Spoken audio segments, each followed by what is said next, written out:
Bom, em setembro é celebrado pela Igreja Católica o mês da Bíblia, e é sobre esse assunto, um dos assuntos que nós vamos falar com o Padre Adriano hoje.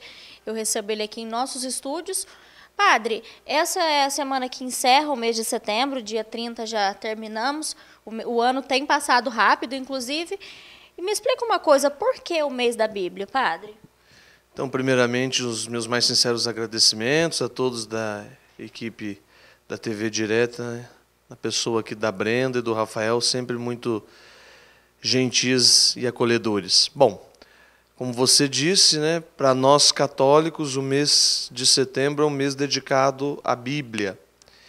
E agora, no dia 30, nós encerramos este mês aí comemorando São Jerônimo. Por que São Jerônimo, Brenda? Porque São Jerônimo foi um grande filósofo, um grande doutor da Igreja Católica, um grande gramático, responsável em traduzir as Sagradas Escrituras, o Novo Testamento do grego para o latim e o Antigo Testamento do hebraico também para o latim. Ou seja, ele deu nome a essa tradução Vulgata, que quer dizer comum. Então, se hoje nós temos acesso à Bíblia, um dos precursores foi São Jerônimo, que traduziu a Bíblia para o latim, que o latim, no seu tempo, ali por volta de 385, foi traduzida a Bíblia, era a língua oficial do país, era a língua oficial do governo, né? Então, nós devemos a São Jerônimo a primeira tradução da Bíblia do original, vindo do original, né? Vejam só que interessante. Padre, a gente conhece a história de Nossa Senhora Aparecida, de São João, os santos que são mais conhecidos. Mas é importante a gente buscar mais a fundo, porque são nomes pouco falados, mas que são importantes para a igreja também, né? É que esses santos, como você citou, Nossa Senhora Aparecida, Santo Expedito, Santa Edviges, São Jorge, né, padroeiro do Corinthians, aí, já está no imaginário do povo, né? São Jerônimo, por ser um santo assim muito erudito e de grande envergadura, grande participação na história da igreja, claro, com certeza, eu costumo dizer assim, não caiu tanto no gosto popular, né? Eu costumo dizer assim, para um santo ser mais divulgado e mais procurado a sua intercessão, tem que cair no gosto popular. São Jerônimo não é um santo assim tão popular. Primeiro porque ele era muito erudito, escrevia muito, um filósofo, né? E poucas pessoas têm acesso às obras de São Jerônimo, né? Para nós o que fica realmente, Brenda, é a tradução da Bíblia do hebraico e do grego para o latim. Depois, com Gutenberg, em 1456, nós temos o primeiro livro impresso na história da humanidade, que foi as Sagradas Escrituras, né? É o livro mais vendido no mundo e o livro mais lido e o livro mais traduzido, em todas as línguas, né? Você encontra a Bíblia traduzida no alemão, no italiano, e isso deve-se primeiramente em 385 com São Jerônimo, primeiro a traduzir as Sagradas Escrituras. É isso aí, como o padre disse, se nós temos acesso hoje à Escritura Sagrada, é graças a São Jerônimo. Ô padre, me fala uma coisa, às vezes a gente tem uma dúvida, existe diferença da Bíblia católica para a Bíblia evangélica ou de outras religiões? Agradeço a pergunta, Brenda, ótima pergunta, né? Sim, tem diferença. Qual, padre? Vamos lá. A Bíblia católica ela é constituída, Brenda, de 73 livros, 46 do Antigo Testamento e 27 do Novo Testamento, totalizando aí 73 livros. Bíblia católica. A Bíblia evangélica ou a Bíblia protestante, Brenda, já não tem 73 livros, né? Tem apenas 66, são 7 a menos. São chamados os livros deuterocanônicos. Vou dar alguns exemplos aqui de alguns livros que tem na Bíblia católica e não tem na Bíblia evangélica. Sabedoria, o livro de sabedoria não tem na Bíblia evangélica. Primeiro e segundo Macabeus, não tem na Bíblia católica, mas não tem na Bíblia evangélica. Baruque também tem na Bíblia Católica, mas não tem na Bíblia Evangélica. Então, são 7, na verdade, aí, que não tem na Bíblia, que tem na Bíblia Católica, mas são destituídos na Bíblia Protestante, né? Então, a sua pergunta é muito cabível no momento, né? Então, padre, eu sou católico, eu posso ler a Bíblia Evangélica? Não, se você é católico, adquira uma Bíblia católica, né? Antigamente, quando eu estudava, Brenda, entregava nas escolas aquela Bíblia pequenininha, aquela miniatura, em capa azul. Não, aquela não é a Bíblia católica, é a Bíblia protestante que tem aí as suas peculiaridades, as suas diferenças em relação à Bíblia católica, como eu acabei de pontuar. Vejam só, então se você aí de casa tinha a mesma dúvida que eu, sim, existe uma diferença entre as duas Bíblias. E padre, às vezes, desde a infância, eu mesmo ouvia a minha mãe, se está em um momento angustiante, abre a palavra, talvez a mensagem seja mesmo para a gente. Como que o senhor vê essa importância da leitura diária da Escritura Sagrada? Então, Brenda, eu costumo dizer assim, os salmos, né, são leituras orantes que acrescentam no nosso dia a dia. Por exemplo, se um dia que você está angustiado, que você está triste, você quer render a Deus uma oração de súplica, Salmo 30, 130. Se você está alegre, você quer agradecer pelo dia, pelo dom da chuva, aí, né? Deus aí nos presenteando nesses últimos dias com chuva, Salmo 149. Se você quer ficar um pouco em silêncio, fazer uma oração mais introspectiva, Salmo 65. Mas toda a Bíblia, toda a palavra de Deus ajuda a rezar.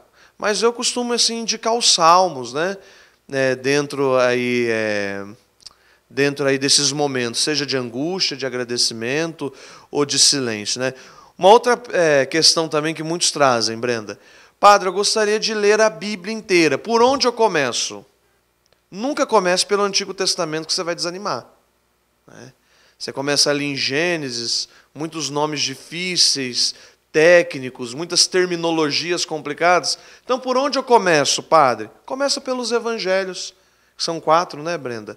Mateus, Marcos, Lucas e João, que é uma linguagem mais fácil, mais simples, as parábolas de Jesus, né? Então, essa é a minha dica para quem quer ler a Bíblia. Veja só, o padre ainda dá dicas para a gente, que é super importante seguir, igual a fé, né, padre? A gente ouve bastante que a fé move montanhas, desde que ela seja praticada e não só falada, né? Sim, já dizia Santo Antônio, né? Você falou dos santos aí da igreja. Santo Antônio tem uma frase memorável, né? Lapidar. Cessem as palavras, falem as obras, né? Acho que já resume isso mais ou menos isso que você falou, né? E a palavra de Deus, ela suscita dentro de nós a caridade, a generosidade, a fazer o bem para as pessoas, né? Então, a palavra de Deus, Brenda, uma coisa que eu gostaria de dizer aqui para os nossos telespectadores, não é um livro histórico, não é uma historiografia, né? Ou seja, a palavra de Deus não tenta provar nada, não é esse o objetivo, também não é um livro científico, né? Então, quem tenta contradizer a ciência com a Bíblia está equivocado. A Bíblia não é um livro científico para mostrar como foi criado o mundo, não é esse o objetivo de quem lê a Bíblia. Eu costumo definir a Bíblia da seguinte forma, Brenda. A Bíblia é um livro de fé, escrito por um povo de fé, para alimentar a mesma fé desse povo. Então, a Bíblia não tem qualquer intuito ou objetivo de mostrar como foi criado o mundo, se existiu ou não existiu aquele personagem, se existiu ou não existiu aquela situação. Quem lê a Bíblia a partir desse viés científico, racional puramente, está equivocado. Mas o outro extremo também está equivocado, Brenda. Qual?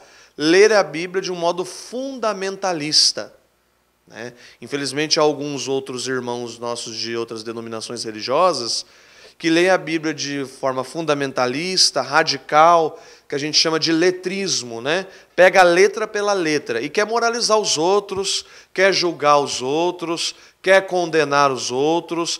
Às vezes nós vemos na boca de políticos também que instrumentalizam a palavra de Deus para legitimar o seu pensamento. Espera um pouquinho.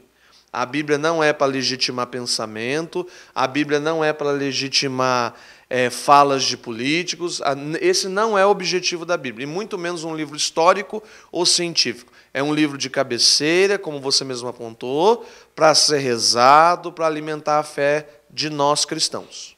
É isso aí. Então, vamos usar a Bíblia para alimentar a fé e para alimentar o ego. Usamos outras coisas, né, padre? Falamos do mês da Bíblia, outro assunto importante que o senhor havia comentado antes da entrevista, o Tríduo de São Miguel. É muito celebrado pela igreja também, não é, padre? Sim, você trouxe a questão dos santos, né? São Miguel caiu no gosto popular, né? Principalmente aqui em Mococa. Nós temos muitos devotos aqui de São Miguel, como de São Bento, né? E Nossa Senhora Aparecida, que você citou, Santo Expedito, né? Então, só para deixar um recadinho, um convite aqui, Brenda. Hoje, dia 27, nós iniciamos o Tríduo em louvor a São Miguel. Então, dias 27, 28, 29, às 19h30, Tríduo em louvor a São Miguel, na comunidade de São Miguel, no Jardim Primavera. Todos estão convidados a participar, né? A devoção, quem fez a quaresma de São Miguel... Mococa é a primeira cidade que eu trabalho como padre que eu vejo pessoas tão devotas a São Miguel, e muita gente que eu conheço, que eu encontro na rua, fala para mim: olha, padre, estou rezando a quaresma de São Miguel, que são os 40 dias, né?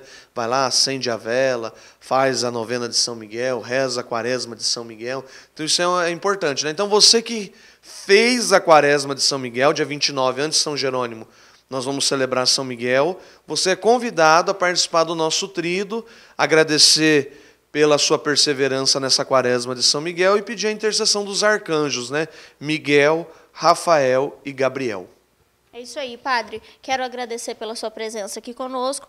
O espaço é seu. Eu gostaria que o senhor deixasse um recado para todas as pessoas que estão nos assistindo. O seguinte recado que eu gostaria de deixar é: vamos ler mais a Bíblia, né? A Igreja Católica, anualmente, no mês de setembro, dedica este mês único e exclusivo para a leitura orante da Bíblia, né? Então, estamos encerrando o mês de setembro. Não vamos deixar de ler a Bíblia só porque está encerrando o mês de setembro. Vamos ler a Bíblia em nossas casas. Antes de sair para o seu trabalho, lê um versículo do Evangelho do dia, baixa lá no seu celular, né? Eu acho interessante, Brenda, nas missas hoje, né? Muita gente, na hora do Evangelho, não tem a liturgia diária lá para manusear, digitalizado, né? Pega lá o celular e baixa o Evangelho e fica lendo, acompanhando. Enquanto o padre vai proclamando o Evangelho, a pessoa vai acompanhando. Então é isso mesmo. Vamos usar essas ferramentas digitais aí para nós nos evangelizarmos e evangelizarmos o outro, né? Então, como diz Dom Orlando, arcebispo de Aparecida, Bíblia na mão, pé na missão. É isso aí, é com essa linda mensagem que nós encerramos essa entrevista. É com você, Gabriel.